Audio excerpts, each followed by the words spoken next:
नमस्कार, मैं हूं आपके साथ नम्रता। खाकी और खादी, ऐसा लगता है कि इनका चोली दामन का साथ है।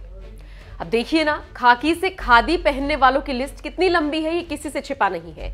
और ऐसा लग रहा है जैसे असीम अरुण के बाद ये सिलसिला शायद जारी रहने वाला है। इसी लिस्ट में अब एक और नाम जुड़ गया है और ये नाम है प्रवर्तन निदेशालय में ज्वाइंट डायरेक्टर के पद पर रहकर जिम्मेदारी संभाल चुके राजेश्वर सिंह का। खबर है कि राजेश्वर सिंह जल्द ही बीजेपी का दामन थाम सकते हैं। यूपी पुलिस डिपार्टमेंट से अपनी नौकरी की शुरुआत करने वाले राजेश्वर सिंह ने अपनी मेहनत और काबिलियत के दम पर ईडी के ज्वाइंट डायरेक्टर के पद तक पहुंचने का सफर तय किया। आपको जानकर हैरानी होगी कि Rajeshwar Singh human and technology के एक्सपर्ट हैं। राजेश्वर सिंह के नाम पर 13 एनकाउंटर हैं। इन एनकाउंटर्स के जरिए उन्होंने खूंखार अपराधियों को जेल तक पहुंचाया और इसीलिए उन्हें एनकाउंटर स्पेशलिस्ट और साइबर जेम्स बॉन्ड कहा जाता है। ईडी में वो Airtel Maxis, Commonwealth Games, coal scam, Sahara SEBI case, Agusta Westland, helicopter deal जैसे देश के कुछ सबसे बड़े मनी लॉन्ड्रिंग मामलों को साथ में संभाल रहे थे।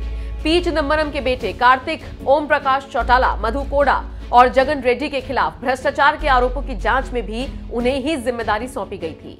दबंग अतीक अहमद को गिरफ्तार करने का श्रेय भी राजेश्वर को ही जाता है। कहा जाता है कि सपा सरकार में एक बूढ़ी महिला ने पुलिस में तहरीर दी थी कि माफिया अतीक और उसके गैंग ने उसकी जमीन पर कब्जा कर लिया है। इसके बाद राजेश्वर सिंह ने अतीक को गिरफ्तार करने जैसा बड़ा एक्शन लिया था।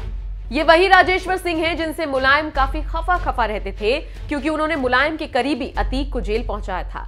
ये वही राजेश्वर सिंह हैं जिन्होंने सहारा प्रमुख सुब्रत रॉय को हाउसिंग फाइनेंस के नाम पर लोगों से गैर कानूनी तरीके से 24,000 करोड़ लेने के आरोप में जेल भिजवाया था। इतना ही नहीं, एयरसेल मैक्सिस डील को हरी झंडी देने के लिए उस वक्त के वित्त मंत्री पी चिदंबरम को भी हिलाकर रख दिया था।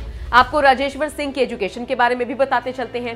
राजेश्वर सिंह के पास बीटेक की डिग्री है। उन्होंने पुलिस, मानवाधिकार और सामाजिक न्याय विषय में पीएचडी की है।